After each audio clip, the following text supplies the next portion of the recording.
شروع کریں۔ الحمدللہ وکفا وسلام علی عبادہ الذین اصطفیٰ، اما بعد۔ اللہ تعالیٰ نے حضرات انبیاء علیہ الصلاۃ والسلام کے ساتھ ایک خاص نسبت کا جو اضافہ فرمایا ہے وہ یہ کہ اللہ نے عالم غیب جتنا اور جب چاہا ان پر منکشف فرمایا،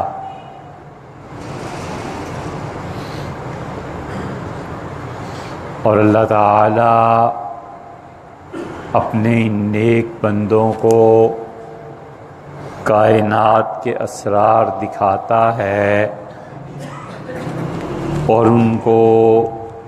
ایسی ایسی نشانیاں دکھاتا ہے جس سے مرتبہ نبوت کی تصدیق ہوتی ہے۔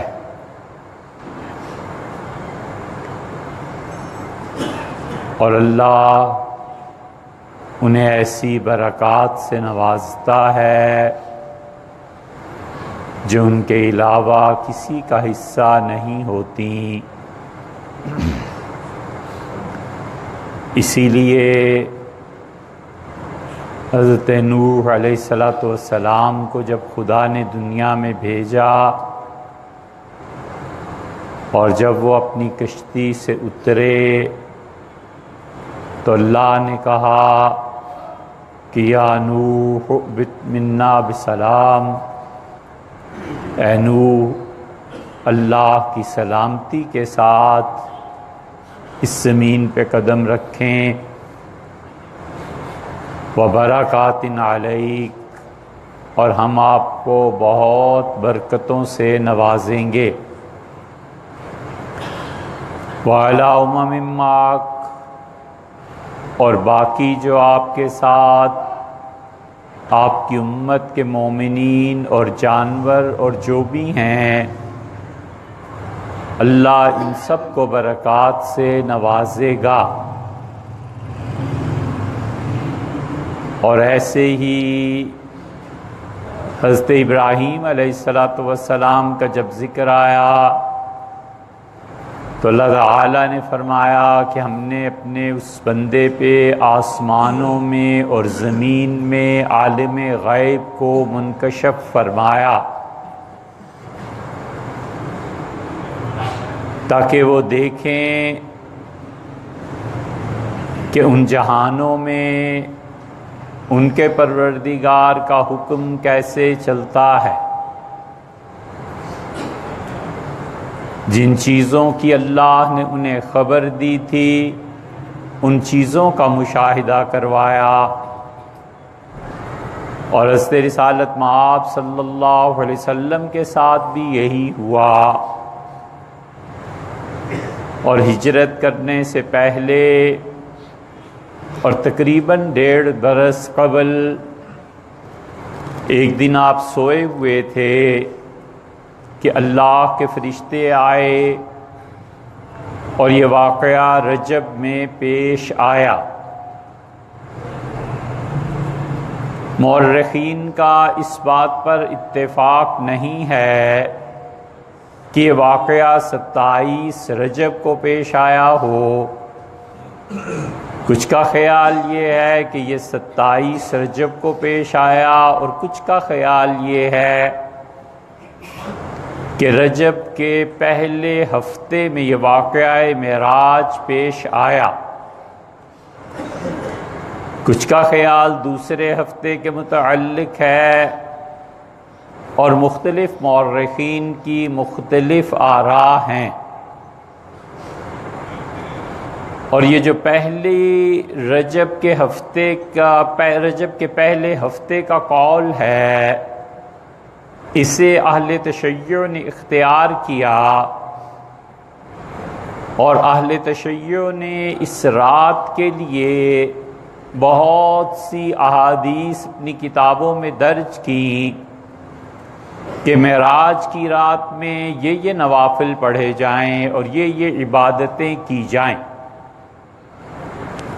اور اہل السنہ نے رجب کے پہلے ہفتے کی اس رات کو رد کر دیا، اور انہوں نے کہا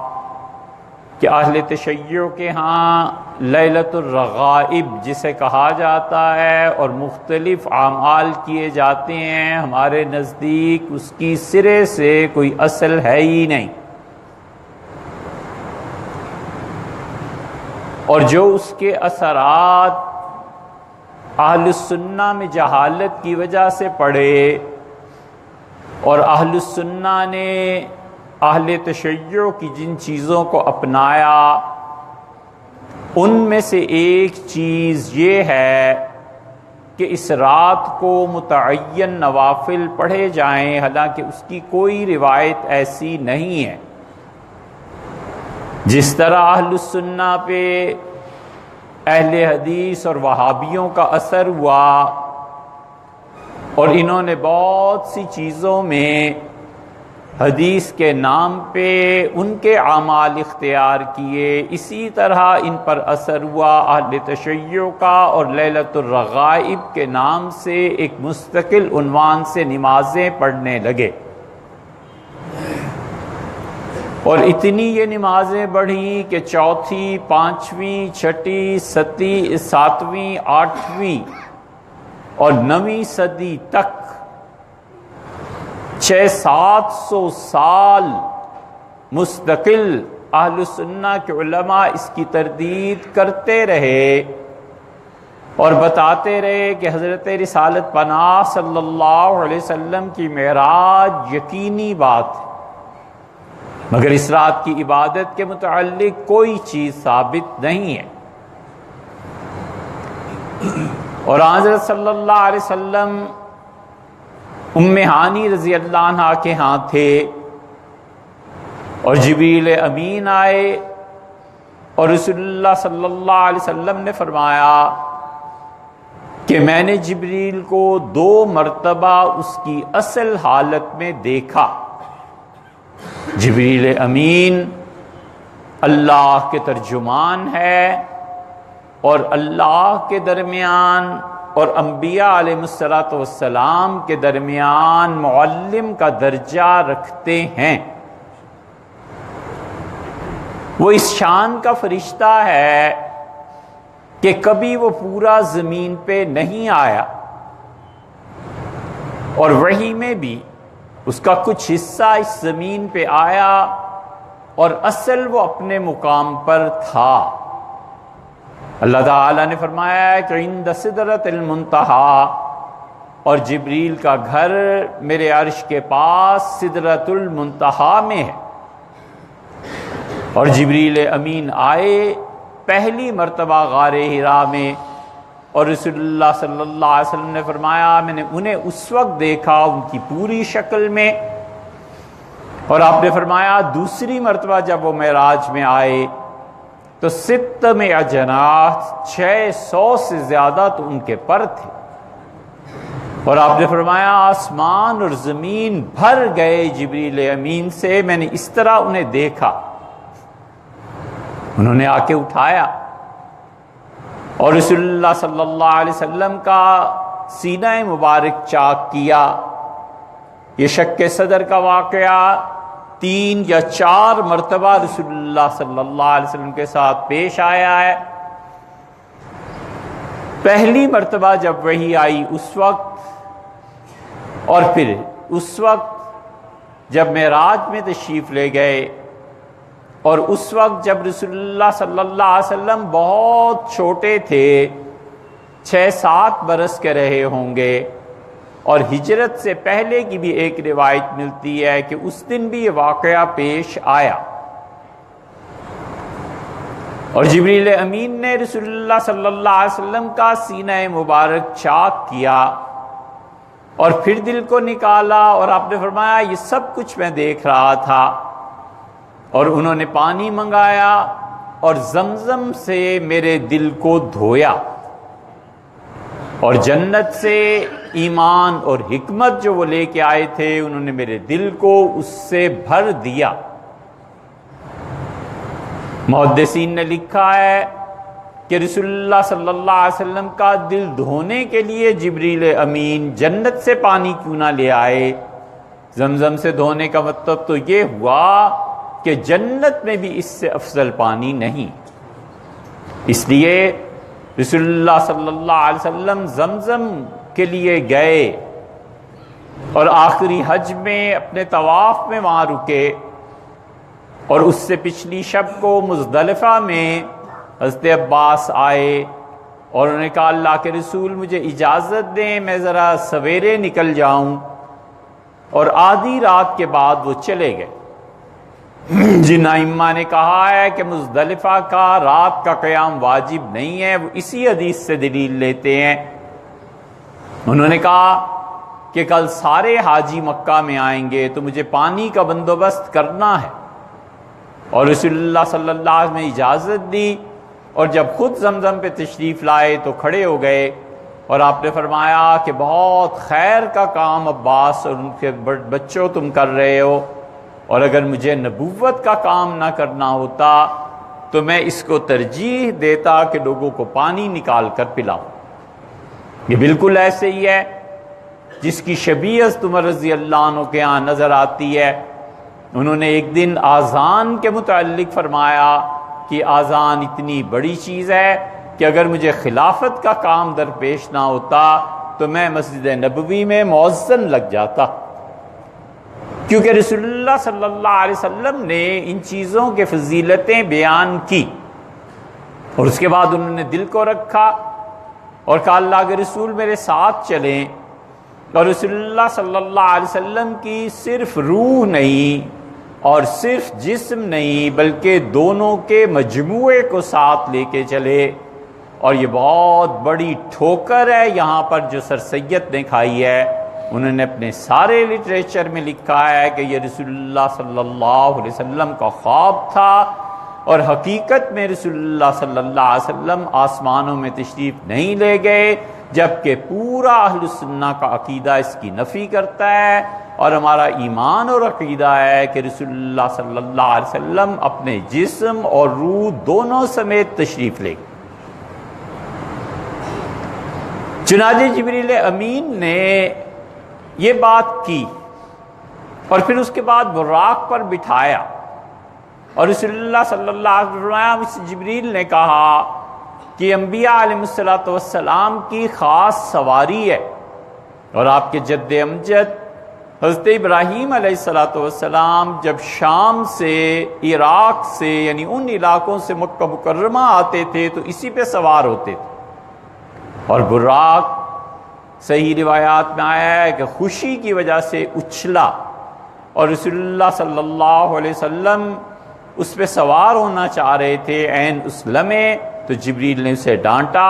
حتیٰ کہ اس پہ پسینہ آ گیا، اور اسے کہا ادب سے کھڑے رہو، تمہیں پتہ نہیں ہے کہ تم پر اس سے زیادہ معزز شخصیت آج تک تشریف فرما نہیں ہوئی۔ اور رسول اللہ صلی اللہ علیہ وسلم پھر وہ مجھے لے کر چلے، اور مجھ سے کہا کہ یہاں اتریں، اور یہاں پر آپ نماز پڑھیے 2 رکعتیں، اور میں نے دیکھا تو وہاں کھجور کے بہت زیادہ درخت تھے، اور میں سمجھا یہ شام ہے، تو اس نے کہا یہ اللہ کے رسول آپ کی ہجرت کی جگہ ہے۔ فرمایا میں چپ ہو گیا، اور مجھے بعد میں پتا چلا کہ یہ مدینہ منورہ ہے، اور پھر جبریل لے کے چلے آگے، اور ان کا اللہ کے رسول یہاں اتریں، اور یہ وہ جگہ ہے جہاں پہ حضرت شعیب علیہ السلام کی بیٹیاں اس کنویں پہ پانی پلاتی تھیں، اور موسیٰ علیہ السلام یہاں تشریف فرما ہوئے تھے۔ اور پھر رسول اللہ صلی اللہ علیہ وسلم فرمایا میں نے 2 نفل پڑھے، اور مجھے آگے لے چلے، اور مجھ سے جا کر کہا کہ یہاں اتریے اور نفل پڑھیے۔ میں نے جب پوچھا کہ یہ کیا چیز ہے تو انہوں نے کہا یہ ایکا ہے، جنگل ہے، حضرت شعیب علیہ السلام یہاں رہے ہیں۔ اور پھر رسول اللہ صلی اللہ علیہ وسلم مجھے اور آگے لے چلے، اور ایک ٹیلے کی طرف اشارہ کیا اور کہا کہ یہاں 2 رکعتیں پڑھیں، یہ مریم کی جگہ ہے اور سیدنا مسیح علیہ السلام یہاں پر پیدا ہوئے تھے، یہاں 2 رکعتیں پڑھیں۔ ہم پہلی مرتبہ جب مکہ مکرمہ میں حاضر ہوئے تو جہاں رسول اللہ صلی اللہ علیہ وسلم کی پیدائش ہوئی تھی وہاں پہ 2 رکعتیں پڑھی، اور عثمانیوں نے اپنے دور میں وہاں پہ ایک مسجد بنا دی تھی۔ ان وہابیوں نے خذلہم اللہ، اللہ انہیں رسوا کرے، صحابہ کرام رضی اللہ عنہ کی قبروں کو جو توڑا تو اس مسجد کو بھی توڑ دی۔ یہ اب محمد ابن سلیمان نے کہا کہ یہ سب کچھ ہم نے برطانیہ کے کہنے پہ وہابیوں کی تحریک چلائی تھی، تو انہوں نے اس مسجد میں مجھے پکڑ لی، وہ چھوٹی سی جگہ تھی،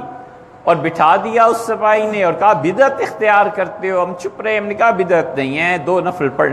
لیے۔ وہ جب 9-10 بجے ان کا آیا جو متعین تھا افسر، تو اسے کے سامنے پیش کیا، اس سے کہا یہ کیا بدعت ہے، یہ تم نے کیا کیا؟ تو میں نے اسے بتایا کہ 9 جگہ یہ حدیث آئی ہے، اور رسول اللہ صلی اللہ علیہ وسلم نے جہاں عیسیٰ علیہ السلام پیدا ہوئے تھے وہاں اتر کے جبریل امین نے نفل پڑھوائے تھے، تو اگر میں نے اس جگہ پہ پڑھے ہیں جہاں یقینی طور پہ رسول اللہ صلی اللہ علیہ وسلم پیدا ہوئے ہیں، تو اس میں حرج کیا؟ ہم نے انہیں عرض کیا، ان کا شیخ یہ وہ جگہ ہے جو حضرت خدیجہ کا گھر رہی ہے، اور یہاں پر صحیح روایات کے مطابق 26,000 مرتبہ سے زیادہ جبریل امین حاضر ہوئے ہیں۔ آپ اس جگہ کے متعلق بات کرتے ہیں، اس کا لاؤ کتاب ہم نے نسائی پیش کی، ہم نے کہا یہ دیکھیں یہ روایت ہے، یہ روایت ہے۔ چپ ہو گیا اور چائے بھی پلائی، کھڑے ہو کے مصافحہ بھی کیا، اور کہنے لگا شیخ کیا کریں، لوگوں میں جہالت ہے۔ یہ نہیں کہا کہ میں نہیں جانتا، یہ کہا کہ سپاہی جاہل ہے، غرور کا یہ حال ہے۔ اس لیے رسول اللہ صلی اللہ علیہ وسلم نے وہاں بھی نفل پڑھے، پھر آگے چلے گئے، پھر جبریل امین نے کہا اللہ کے رسول یہاں اترے اور یہاں نفل پڑھیے۔ رسول اللہ صلی اللہ علیہ وسلم یہ کیا ہے؟ انہوں نے کہا موسیٰ علیہ السلام کا مقام ہے، اور یہ حضرت موسیٰ علیہ السلام کی قبر ہے، ذرا اسے دیکھیں۔ آپ نے فرمایا میں نے جب دیکھا، صحیح مسلم وغیرہ کی روایت میں آتا ہے، آپ نے کہا قائماً موسیٰ علیہ السلام کھڑے تھے، یصلی فی قبرے، اور اپنے قبر میں بھی نماز پڑھ رہے تھے۔ اللہ نے ان کو یہ مقام عنایت فرمایا تھا، حتیٰ کہ 9 مقامات پر اترنے کے بعد رسول اللہ صلی اللہ علیہ وسلم فرمایا مجھے بیت المقدس لے گئے۔ محدثین کا اس پہ اختلاف ہے کہ یہ نماز کا واقعہ واپسی پہ پیش آیا ہے یا رسول اللہ صلی اللہ علیہ وسلم کے جاتے وقت پیش آیا ہے، لیکن ہوا یہ ہے کہ جب آپ وہاں پہنچے تو وہاں پر رسول اللہ صلی اللہ علیہ وسلم فرمایا میں نے دیکھا بہت بڑا میدان ہے، اور تمام انبیاء علیہ السلام میرے انتظار میں کھڑے ہیں۔ میں نے ایک ابراہیم علیہ السلام کو دیکھا، وہ نماز پڑھ رہے تھے، اور ایک موسیٰ علیہ السلام کو دیکھا کہ نماز پڑھ رہے تھے۔ ان 2 کے علاوہ سب میرے انتظار میں تھے، اور جبریل نے مجھے آگے کیا اور مجھ سے کہا آپ ان سب کو نماز پڑھائیں۔ یہ امام الانبیاء تھے رسول اللہ صلی اللہ علیہ وسلم، اور ان کے پیچھے تمام انبیاء علیہ السلام نے نماز پڑھی ہے۔ اس لیے امامت کا درجہ ہم حنفیوں کے نزدیک اعلیٰ اور افضل ہے، اور اسی وجہ سے وہ کہتے ہیں کہ اگر امام کی نیت ٹھیک ہو اور نماز سنت کے مطابق پڑھائے تو جتنا مجمع ہے اس سارے کا سب کا ثواب اس اکیلے کو بھی ملے، اگر اس نے نیت کی ہے لوگوں کی امامت کی۔ اور پھر رسول اللہ صلی اللہ علیہ وسلم مجھے آسمانوں کی طرف لے چلے، اور اگر یہ روایت مان لی جائے کہ یہ واپسی کا واقعہ ہے تو آپ نے فرمایا پھر مجھے مکہ کی طرف لے چلے، اور آپ نے فرمایا میں جب جا رہا تھا اوپر تو پھر میں نے دیکھی مختلف اشیاء، اور میں نے دیکھا سامنے سے ایک آگ کا گولا لے کر کوئی چیز آ رہی ہے جو خود بھی سراپا آگ ہے، اور وہ آگ ہی آگ تھی جو میری طرف بڑھتی چلی آ رہی تھی۔ اور جبریل امین نے مجھ سے کہا کہ یہ شیطان ہے اور آپ پہ حملہ کرنے کے لیے آ رہا ہے تاکہ آپ کو جلا دے، اور کیا آپ مجھے اجازت دیں گے کہ میں کوئی چیز پڑھ کر اس پر پھونکوں اور یہ خدا کا دشمن شکست کھا جائے؟ رسول اللہ صلی اللہ علیہ وسلم نے فرمایا جبریل امین نے دعا مانگی اور ایک دعا دم پڑھ کے مجھ پہ پھونکا، اور پھر ادھر جب پھونکا تو ادھر سے ہی جہاں سے آگ آ رہی تھی واپس ہو گئی، اور پھر وہ مجھے لے کر چلے یہاں تک کہ میں نے مختلف جگہوں کا مشاہدہ کیا اور انہوں نے پہلے آسمان کا دروازہ کھٹکھٹایا اور آواز آئی کہ کون؟ انہوں نے کہا میں جبریل ہوں۔ ان کا تمہارے ساتھ کون ہے؟ انہوں نے کہا ہمارے ساتھ محمد صلی اللہ علیہ وسلم۔ اس کا دعیا امجا، انہیں دعوت دی گئی ہے آسمانوں پہ آنے کی یا یہ کہ آپ کے ساتھ خود آئے ہیں؟ انہوں نے کہا دعیا، اللہ نے بلایا ہے، یاد فرمایا اللہ تعالیٰ نے، تو دروازے کھول دیے گئے۔ رسول اللہ صلی اللہ علیہ وسلم میں نے آدم علیہ السلام کو دیکھا اور وہ بیٹھے ہوئے تھے، تو اس نے کہا انہیں سلام کیجئے، یہ آپ کے والد آدم علیہ السلام ہیں۔ اور آپ نے میں نے سلام کیا اور میں نے اپنے والد کو دیکھا، جب اپنی دائیں طرف دیکھتے تھے تو خوش ہوتے تھے اور بائیں طرف کو دیکھتے تھے تو غمگین ہوتے تھے، پریشان ہوتے تھے۔ تو میں نے کہا جبریل یہ کیا ہے؟ اس نے کہا یہ اس طرف دیکھتے ہیں اپنے بچوں میں جو جنت میں چلے گئے اور اپنی اولاد کو دیکھ کے خوش ہوتے ہیں، اور ادھر جہنم میں دیکھ کے پریشان ہوتے ہیں۔ فرمایا پھر مجھے دوسرے آسمان پہ لے گئے، وہاں ایک نبی غالباً ہارون علیہ السلام سے ملاقات ہوئی۔ ایک روایت میں آتا ہے کہ چھٹے آسمان پہ ہارون علیہ السلام سے ملاقات ہوئی، پھر تیسرے پہ حضرت یحییٰ علیہ السلام سے ملے، پھر چوتھے پہ سیدنا مسیح علیہ السلام سے ملے، اور رسول اللہ صلی اللہ علیہ وسلم نے فرمایا جب میں نے عیسیٰ علیہ السلام کو سلام کیا تو میں نے دیکھا انبیاء علیہ السلام سارے کے سارے ان کے پاس بیٹھے ہوئے، اور میں نے دیکھا کہ یحییٰ اور عیسیٰ علیہ السلام ایک دوسرے سے ملنے جلنے بھی آتے جاتے رہتے ہیں، کیونکہ یہ دونوں خالہ زاد بھائی تھے۔ تو مجھ سے پوچھا گیا، انبیاء علیہ السلام نے پوچھا کہ قیامت کب آ رہی ہے؟ تو میں نے کہا مجھے اس کی اطلاع نہیں دی گئی، اور مجھے البتہ یہ بتایا گیا ہے کہ یہ جو عیسیٰ علیہ السلام ہیں یہ آئیں گے میری امت کے آخری دور میں۔ پھر عیسیٰ علیہ السلام سے پوچھا گیا، انہوں نے کہا مجھے بھی کوئی خبر نہیں ہے، بس اتنا کہا گیا ہے، بتایا گیا ہے کہ اس امت میں جاؤں گا اور جا کر ان کو صحیح راہ پر چلاؤں گا، یا ایسے جملے آئے ہیں۔ پھر رسول اللہ صلی اللہ علیہ وسلم فرمایا مجھے موسیٰ علیہ السلام کے پاس لے گئے، اور جب میں نے موسیٰ علیہ السلام کو سلام کیا تو میں نے حیرت انگیز مشابہت پائی۔ آدم اور موسیٰ علیہ السلام میں دونوں بڑے لمبے قد کے، لمبے چوڑے ان کے اعضاء تھے، کأنہما من قوم الضت، مجھے ایسے لگا جیسے یہ دونوں پنجابی جٹ ہیں۔ جاٹ جو تھے رسول اللہ صلی اللہ علیہ وسلم نے انہیں اپنے بچپن میں دیکھا تھا۔ ہندوستان سے جو لوگ جاتے تھے تجارتی میلے پر، یہ لگا کرتا تھا عمان میں، اور اس تجارتی میلے میں رسول اللہ صلی اللہ علیہ وسلم بھی جاتے تھے، اور یہ جو جاٹ تھے یہ اپنا سامان تجارت لے کے جاتے تھے۔ تو اس وقت آپ نے انہیں وہاں دیکھا تھا، جاٹ اونچے قد کے لمبے چوڑے لوگ۔ تو رسول اللہ صلی اللہ علیہ وسلم مجھے ایسے لگا جیسے یہ دونوں آدم علیہ السلام اور موسیٰ علیہ السلام یہ دونوں جٹوں میں سے۔ میں واپس پلٹا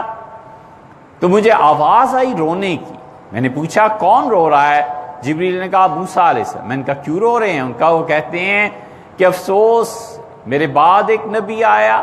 اور اس کی نبوت میری نبوت سے بڑھ گئی، اور اس کی امت میری امت سے زیادہ جنت میں چلی گئی۔ کاش بنی اسرائیل تم نے میری قدر کی ہوتی، مجھ میں کیا کمی تھی۔ تو حضور اقدس صلی اللہ علیہ وسلم میں نے سوچا کہ واپسی میں ان سے ملوں گا، جو انہیں کہوں گا کہ آپ کا کوئی اس میں ایسی بات نہیں ہے، کوئی کمی نہیں ہے، بس لوگوں نے آپ کے ساتھ جو سلوک کیا اس کو بھگت لیں گے۔ اور پھر فرمایا مجھے 7ویں آسمان پہ جبریل لے گئے، اور میں نے جیسا تمہارا بیت اللہ ہے ویسا بیت المعمور دیکھا۔ اور قرآن میں جو آتا ہے نا سورہ زاریات میں کہ والبیت المعمور، اللہ کہتا ہے مجھے اس گھر کی قسم جو آباد ہے، تو وہ اتنا اوپر ہے اس بیت اللہ کے جہاں فرشتے طواف کرتے ہیں، اسے بیت المعمور کہا جاتا۔ فرمایا میں نے دیکھا ایک آدمی بوڑھا اور بیت المعمور سے ٹیک لگائے ہوئے بیٹھا ہے۔